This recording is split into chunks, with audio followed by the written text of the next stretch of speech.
नमस्कार दोस्तों, जय श्री कृष्ण, राधे राधे। दोस्तों सच्ची श्रद्धा से कमेंट में जरूर लिखे जय महालक्ष्मी, जय माता दी। दोस्तों माँ लक्ष्मी सदैव आप पर अपनी कृपा बरसाती रहे। दोस्तों कुछ लोगों को शास्त्रों की अहमियत के बारे में ज्यादा जानकारी नहीं होती, लेकिन पौराणिक कथाओं और कई प्रथाओं से यह सिद्ध हो चुका है कि हमारे घर के भीतर ही कई ऐसे संकेत छुपे होते हैं जिनके बारे में जानना हमारे लिए अति आवश्यक है। यह संकेत आपके जीवन को पूरी तरह से बदल कर रख सकते हैं।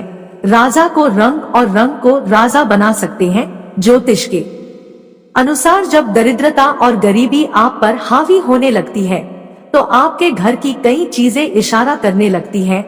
आज हम आपको बताएंगे कि आपके घर में गरीबी आने का संकेत आपको कैसे मिलता है। दोस्तों वास्तु शास्त्र को आमतौर पर दिशाओं का विज्ञान माना जाता है। कई बार घर की छोटी छोटी बातें जो सामान्य लगती है वह सफलता में रुकावट बन जाती है। जैसे अगर घर में कोई परेशानी दस्तक देने वाली होती है तो उसका सीधा असर घर में लगे तुलसी के पौधे पर साफ दिखाई देता है। तुलसी का पौधा पूरी तरह से सूख जाता है, जिस घर में मुसीबत और दरिद्रता आने का सबसे बड़ा संकेत मिलता है। सिर्फ तुलसी ही नहीं बल्कि घर में लगे अन्य पेड़ पौधे भी हमेशा के लिए सूख जाते हैं।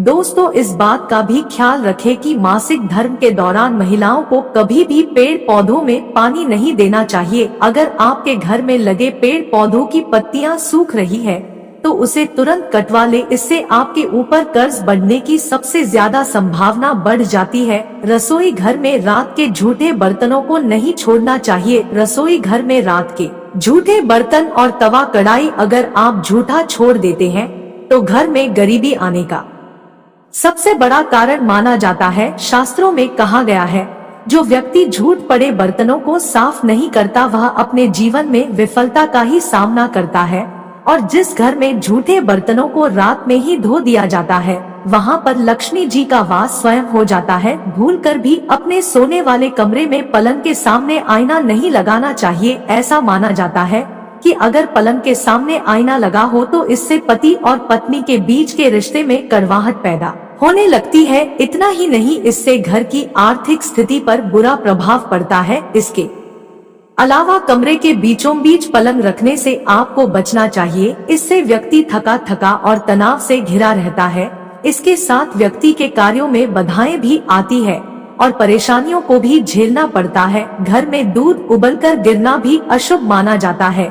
इससे अचानक आपके ऊपर पैसों का खर्च बढ़ सकता है। घर में लोग बीमार होने लगते हैं। साथ ही ऐसा होने से पारिवारिक जीवन भी अस्तव्यस्त हो जाता है।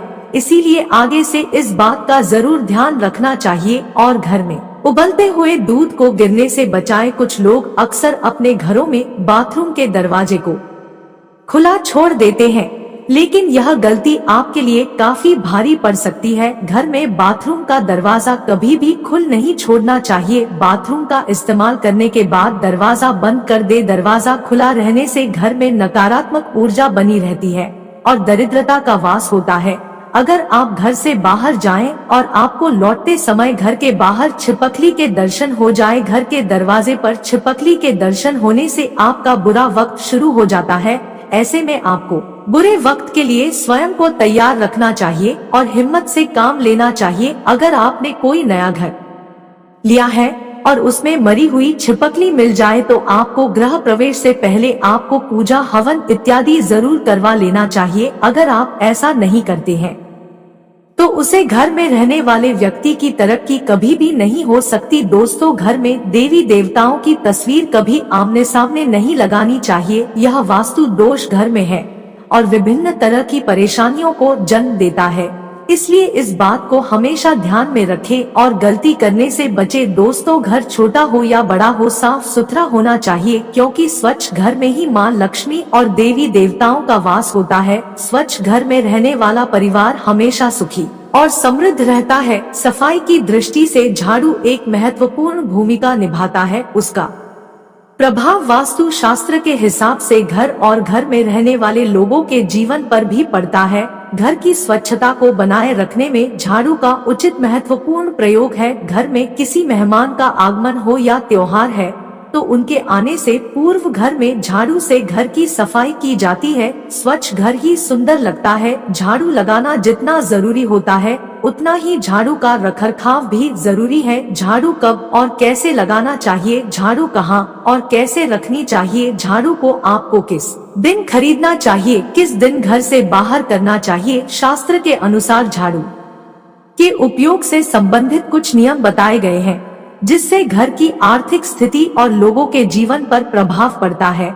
इन नियमों का पालन करके घर में उत्पन्न सभी प्रकार के दोष और घर में रहने वाले लोगों पर आए संकट को दूर किया जा सकता है। झाड़ू से संबंधित कुछ महत्वपूर्ण बातें हैं जो वास्तु शास्त्र के अनुसार शुभ मानी जाती है कि झाड़ू लक्ष्मी जी का प्रतीक माना जाता है। झाड़ू से संबंधित बातें हमारे जीवन में लक्ष्मी की कृपा का भागीदार बनती है। पांचवी वास्तु शास्त्र के अनुसार झाड़ू लक्ष्मी का प्रतीक होती है। आपको झाड़ू से किसी भी पशु पक्षी या किसी भी व्यक्ति को मारना नहीं चाहिए, यह अशुभ कहलाता है। इससे मां लक्ष्मी नाराज हो जाती है।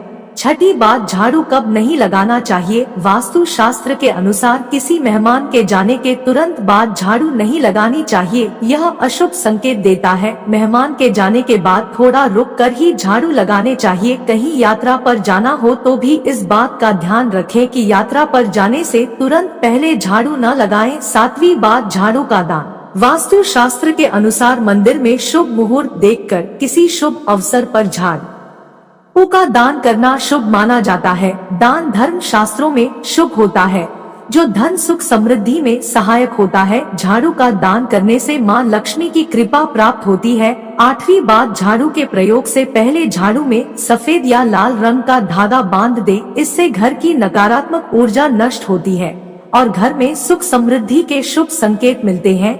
आर्थिक दशा में सुधार होता है और धन संपदा का संचार होता है। सूर्योदय के समय जब सूर्य का प्रकाश घर में प्रवेश करता है, घर में सूर्य की रोशनी से उजाला होता है, तब झाड़ू लगाना सर्वोत्तम माना गया है। इस समय सकारात्मक ऊर्जा घर में प्रवेश करती है और नकारात्मक ऊर्जा को नष्ट कर देती है। शाम होने से पहले घर में साफ सफाई करना बहुत ही ज्यादा शुभ माना जाता है। शाम होने के बाद घर में झाड़ू लगाना अशुभ माना जाता है। तो दोस्तों, आपको यह वीडियो कैसा लगा हमें कमेंट में जरूर बताएं।